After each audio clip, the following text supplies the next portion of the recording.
short term, we may see fake out, shake out. Long term, we are bullish. We are going to continue to see markets basically rotate within sector to sector and see some upside. Where are we going to see those upside? One of the sectors that I'm actually watching is XLY. Now, XLY is the consumer discretionaries. Consumer discretionaries has this inverse head and shoulders formation, and this is what the inverse head and shoulders is. Let's just show the illustration really fast. So the inverse head and shoulders is the opposite of head and shoulders, and it's just a massive, massive trend changing structure from bearish to bullish, where you get a downtrend breakout from like you see a low here and then a higher low, higher low, higher low, just higher high, higher high, and so forth. And what basically this is what we are seeing. So this is going to take months and months and months to come. But where is this move going to be coming or going into, right? Where is this rotation going into? Let's take a look. So let's go to analyze on the Thinkorswim platform for XLY, and Amazon is 25% of this. And you guys know we have been talking about Amazon over and over and over and over.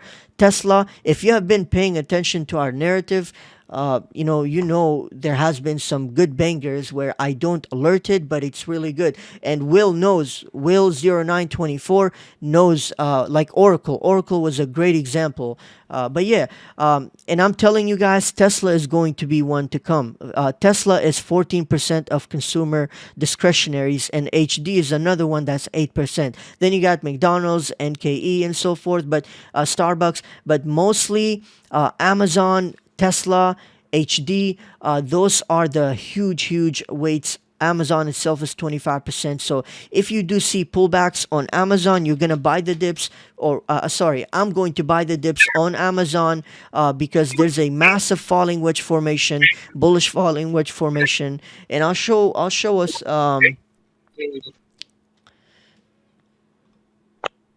I'll show us what the falling wedge. So this is an example of a falling wedge formation. Once you finally get a breakout, you see a tightening formation where price action continues to get tighter and tighter inside of the two converging lines, and then finally there's a breakout, and then there's massive upside. So this is what it's looking like Amazon too, and it's happening on the weekly, which means it's going to take place over weeks and weeks and weeks and weeks and weeks on end. So Amazon, over the next not couple of weeks, but over the next, let's say 6 months or so forth, we are expecting it to continue to go higher. So buy the dips at the higher low structures and expect further upside to come, where you see resistance breaking the previous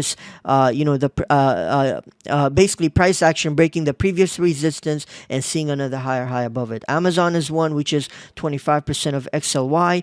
And you guys know we called out Amazon 2024 and Amazon 2025. We called out the 150 and I believe it was the 140 for the 2024, which are already up. Oh my God, man.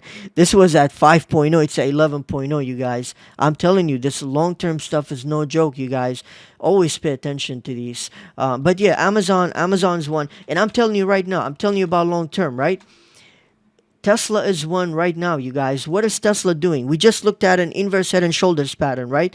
Look at Tesla. Inverse head and shoulders with an inverse head and shoulders. We finally have a bullish engulfing candlestick taking place on the weekly chart. And let me show you what the bullish engulfing is in illustration aside from this.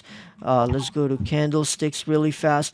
This is the bullish engulfing. This is what it looks like. And once you see it, it signifies a trend-changing structure to the upside. It's a bullish reversal. And that's what we are seeing here with these candles. So if we continue to see upside above its 200 SMA line this week, where Tesla gets above 180, which is its 200 SMA line, then that is very, very bullish. And you're going to see the algorithms on the weekly chart turning bullish on Tesla. So keep your eyes out. We discussed, I'll show you guys, man, I've been watching Tesla for some time. Not just me, Roger also So let's go to weekly watch list. This is Tesla. So from May 1st, I was like, Tesla showing a potential hold here. We'll be looking for continued strength for a move back up above 170s. The reason I'm watching Tesla despite this very bearish sentiment post earnings is because of this very bullish inverse head and shoulders chart pattern formation, which is basically a trend changing pattern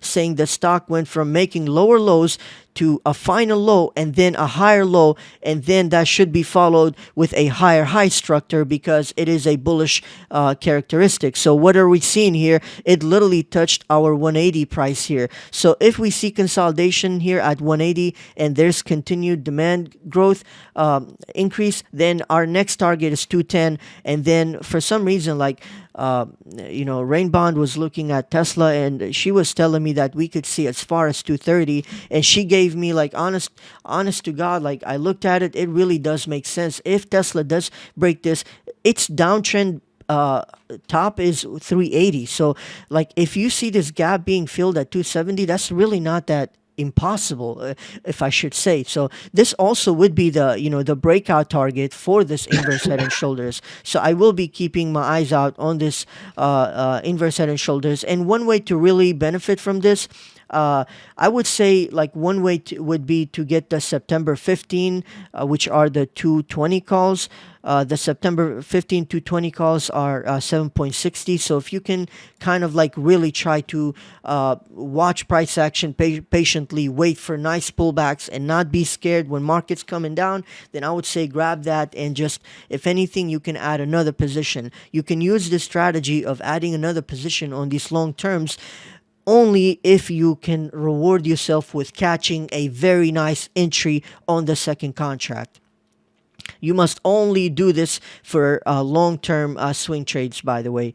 You have to really understand trading, especially your business, is all about having strategies within strategies with different sets of rules. It's all about that, you guys. So I also want to say that back in May 12th, we also shared, we shared these contracts, but they were for the August 18. So the August, we shared these two contracts saying that we bought the two contracts we believe will get nice premium gains, the 210 call and the 220 call. Let's go take a look at the 210 call really quick. I mean, my gosh, you guys, look at that. That is just... Oh, that's the September. Let's look at the August. Wow, the September ones moved really, really nice too. I like that. Oh my gosh, I'm looking at some further out ones. Okay, so here's the 220 and the 210 call, and they're doing really, really good, you guys. And it's just starting, so this is why. And here's why. By the way, you know what? I'm going to pull up the chart, you guys. Pre-analysis. Where did I share? Okay, so this is. Ooh, we can't really see that. So we are looking at. We're looking at Tesla 915 220 call, and the strategy is average down another contract next week, entry point 170 to 183, stop loss, set stop loss at 158.04, profit target at 207, 233, and then 248. So let's go take a look at Tesla, and then we're going to take a look at that contract that we discussed for September 15. So September 15 to 220 call. So we're going to try to catch this contract, you guys.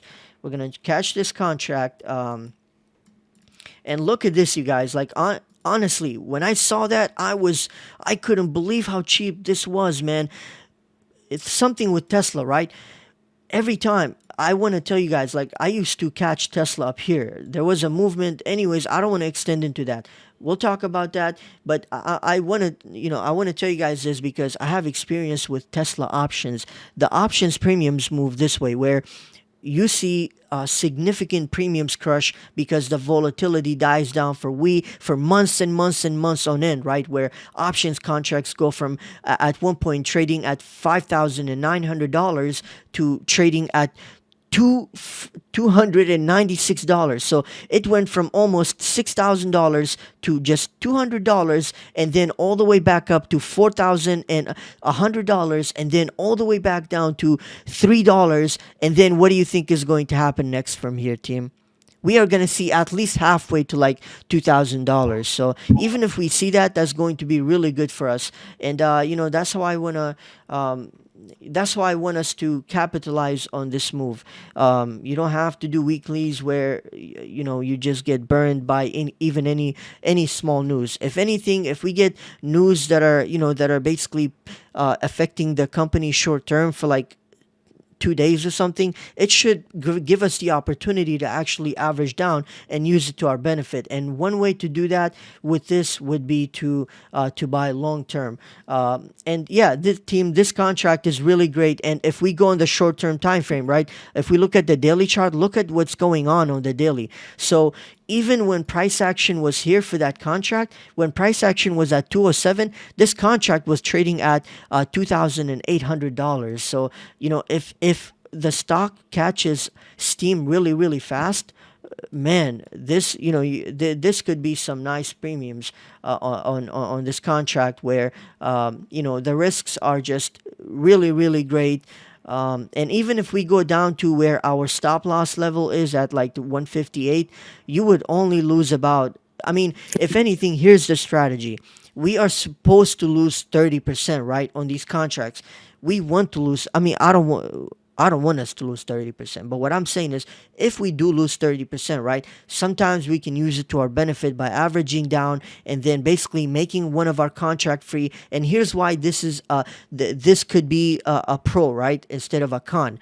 If you average down and your contract goes back up to your break even, not only do you lower down the average, you can basically sell the contract when you are up enough to basically instead of you having to make the dilemma of just whether you take profit here or not, you can be like, all right, I made 80% already on this trade, right? On these two contracts. I'm going to sell one to free up, to basically make this contract almost free. And now I'm going to let this be the runner. And if it runs up higher, then I can just proudly hold it longer. And so the pro for this strategy is you get to have a runner and you get to capitalize as much as you'd like it. And that's the beauty for the strategy. But the beauty for this is to really catch a good entry. You got to snipe it. You got to hunt for that good entry because it's going to be hard to come by. So even for this one, I'm telling you guys, don't be nervous if the market comes down. This will be a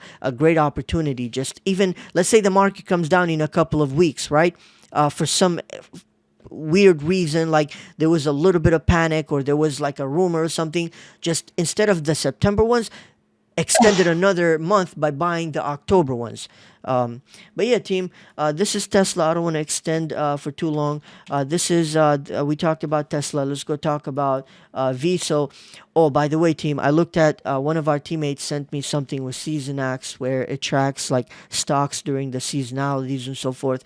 Tesla's biggest days are on Monday. So, if this is the case, that means as soon as Tesla opens on Monday at 180, it probably is or might just rip higher and just continue to go towards 184. This could be a good possibility on Tesla because on Mondays it does that historically. And also historically, Tesla's biggest months, you guys know what biggest return months are with the super highest probabilities? June, July, August. And guess what's coming up? June, July, August. I'm telling you, consumer discretionaries as well. Amazon had like has a 97% of like I believe, I don't know how many trades, but like some amount of trades being green out of however many trades, which is just insane, you guys. So keep these statistics in your mind for the stocks that we talked about.